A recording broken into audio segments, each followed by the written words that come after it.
Okay, here we are. Hi guys, hope you're well. If you haven't seen any of our videos before, my name's Erwin. I'm one of the founding partners at Lunar Digital, which is an agency that helps e-commerce brands that are doing anywhere from $10,000 to upwards of $500,000 a month scale aggressively through utilizing paid traffic and email. And I won't unveil everything, but some other tools that we've also been using in the past to solve the e-commerce equation, even in a post iOS 14 world, right? So what this video is going to be about is it's going to really dive into, we're going to get into the weeds. We're going to dive into the granular tactics. We're going to jump into an Excel spreadsheet in a moment just now. I'd love to just give you some context of what this is about. And these are going to be the specific variable costs and let's call them metrics that you need to have a good handle on and know what they are for your brand before you start scaling it with paid traffic and putting a lot of money behind it. This will just give you a lot more confidence, and you feel a lot more confident also that your brand is growing relative to what you're putting into it. So without further ado, without also taking too long with the whole introduction, I'm going to dive into it. Please follow along with me, and we'll get this done quickly, and hopefully this will help you get in a better position to be able to scale your brand. Okay, I hope you guys are ready to get out your marketing maths, get the little booklets out, get out a pen, sit down, and get ready to take some notes. By the way, just to let you know, at the end of this video, we will be giving you the link to the Facebook group where you can actually download this, so you don't have to watch it 50,000 times to be able to go and build this out for yourself. Just join the Facebook group. The link will be in there. It's a shareable Google Sheets. You go and duplicate that, and boom, there you've got your own. All right, great stuff. So with that being said, let's jump into it. Please be cognizant of the fact that this is going to be very mathematically focused. So we're creating a scenario here, okay? Let's say your average order value of your store, which hopefully you already know by now, is $100. Or let's say £100. I'm going to be referencing between currencies here because at the end of the day, it's pretty much the same for us, just depending upon which markets you're currently advertising in. That'll be very personalized to you. So we're working with £100 or $100 over here. Units per order, most people will buy one then, and if your store hasn't expanded its inventory. Cool. And then a very, very big deciding factor in how this entire document is going to play out is going to be your cost of goods. Cool. So if you know what your COGS are, right, which is going to play a very big part in your cost of delivery, and the four quarter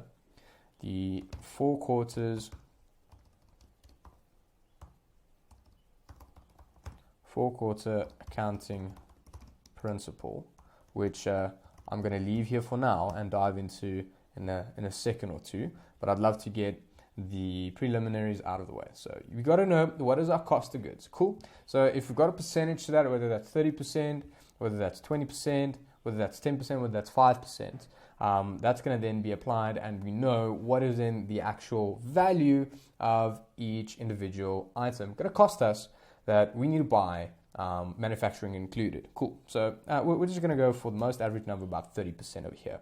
And by the way, also, we really don't want to be anywhere above 50%, because that's really going to set you back, specifically if you're going to be spelling, direct to the consumer and advertising on platforms where they essentially purchase. You won't be able to have the financial resources ready in a scaled environment when you're playing against the much bigger brands and conglomerates that own other brands which are advertising on the space, because they'll just outspend you 10 to 1. And that's going to drive CAC up, that's going to drive your CPMs up, and that's going to drive down profit, and it's really just a dismal situation that you want to be in. So stay away for anything that's going to cost you more than 50% of what you want to, or what you're willing to sell it for. So let's dive into about 30%. Cool. And then we've got other variable costs, which are just costs that go up as your average orders also go up. Cool. So our payment processor fees of Stripe or whatever you're using, the credit card processor will take a percentage of the orders that you guys are going to be putting through that when people buy it. All right, cool. So we're going to go with 2% for now. We're also going to look at merchant account fees. So let's say that's you're working with a platform like Shopify.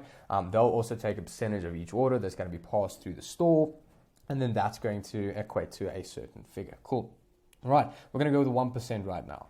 Then we're going to look at shipping costs per order. Let's say, for argument's sake, you've got to ship the product, you need to, get the product to the person, and we've got an average shipping cost of about $5 or £5. We can work with that. That's okay. That's fine. Great. Then we have our picking and packing fee. If we're using a 3PL, you have to pay this agency a specific fee for them to go and pick and pack the product so that you can then go and get UPS or USPS or FedEx or CCD couriers or courier guy, whoever, whether you're locally here in South Africa or if you are abroad, you're going to be paying somebody to go and actually pick and pack that product for you to get it to the guy that's going to, or the company that's going to ship that product out. Okay, makes sense. Great stuff. So then that's going to be a further fee. Awesome. Now with all these fees that we know that we have here, which are variable, which will increase as our business grows, we need to figure out what is essentially going to be our fuel profit. Okay, this is something that we implemented after seeing what much larger agencies of brands are doing, is figuring out what amount of money can we spend at maximum cap, so that we know we can scale as fast as possible. And this is very interesting from an investor's point of view, because we know that our investing time horizon in terms of our rate of return should be slightly longer to get the bigger return, right? So this is what the fuel profit is used for, so that we can get to a figure which we know we can pump that straight back into Facebook ads or Google ads, wherever it is. We know exactly what our CAC is supposed to be. Great, okay. So let's recap quickly what we've just gone through so that we can digest this in bite-sized pieces, and then we'll understand how our fuel profit gets here. So our fuel profit is essentially then our AOV, which we have over here, which is that £100 right there, minus the total costs to fulfill our average order, right? That's going to equal our fuel profit. So this is essentially all-encompassing cost of delivery, okay? Makes sense. Great stuff. So while we have that, we know the £100 minus our cost of delivery is going to give us £60. So that £60 we can drive straight back into Facebook to go and get an order. Great stuff. That makes sense. Now we also want to know how we can make some money out of this. Not everyone has been bought out by large conglomerates and isn't really too concerned about profit margins right now as of this stage of investing into the business. Let's say, and this is a very high number, you want to make 25% profit, okay? You want to make 25% profit out of this deal, which plays part of our 4-quarter accounting principle, which I think it's time. Let's dive into that for a second. Okay, great. I hope you guys are still with me here. This is going to be extremely valuable, and it's also going to be very, very simple.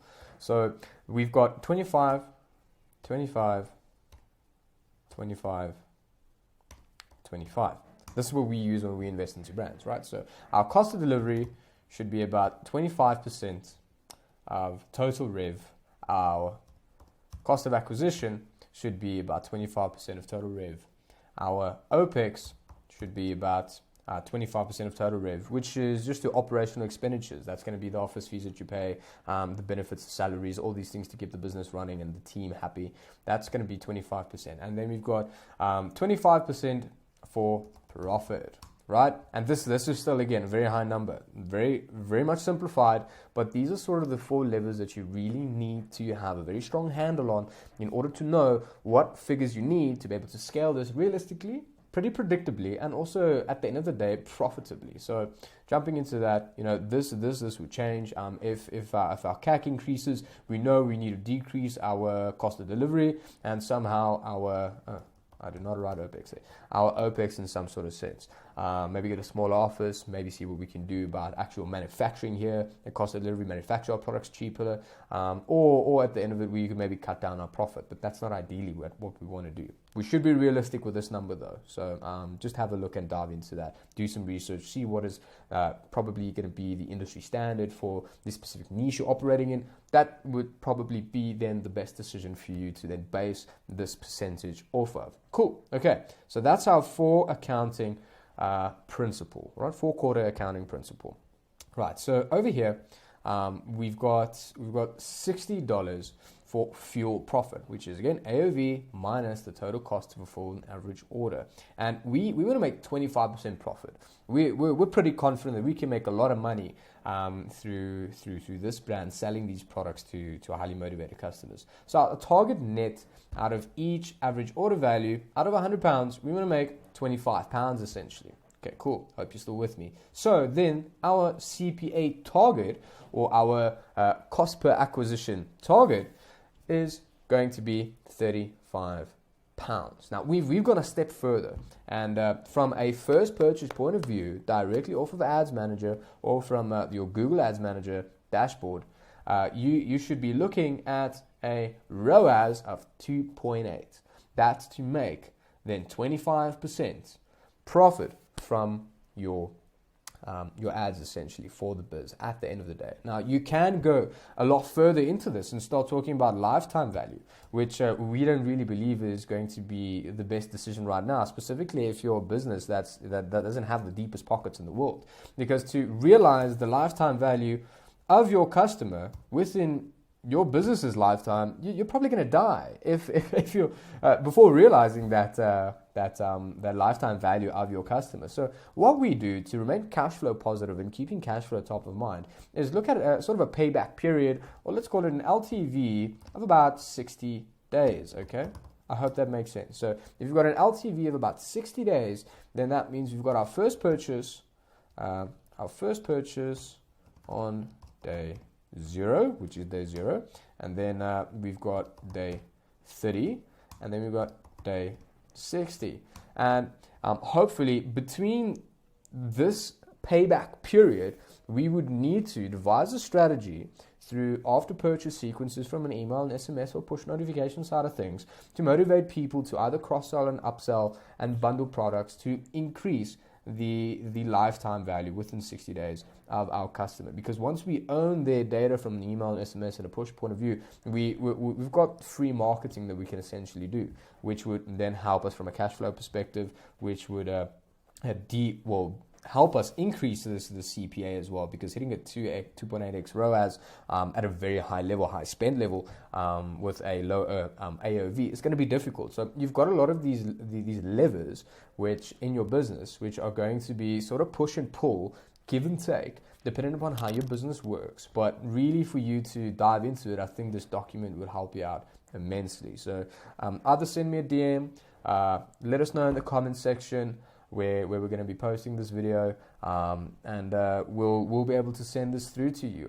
Ideally though, just join the group. That's probably going to be the easiest and the quickest way to get access to this, and you'll be able to download it there for free. And it's going to be a community of like-minded e-commerce business owners who are trying to scale to multiple 7 and 8 figures from an annual perspective. Right, so hope this helped. I hope this added massive value, because this really helped us clear a lot of things up from an advertising leg for a lot of our brand partners who we advertise for on Facebook and on Google. So please, by all means, use this to its full extent. And I hope this helps. Again, if you're on YouTube watching this right now, please hit that subscribe button, hit the notification bell. We're only going to be dropping value here, which you'll probably find in a paid for course. So please check it out. Let us know what you think. And remember, you heard it first from Lunar Digital. Thanks so much. And we'll see you on the next one. That's me out.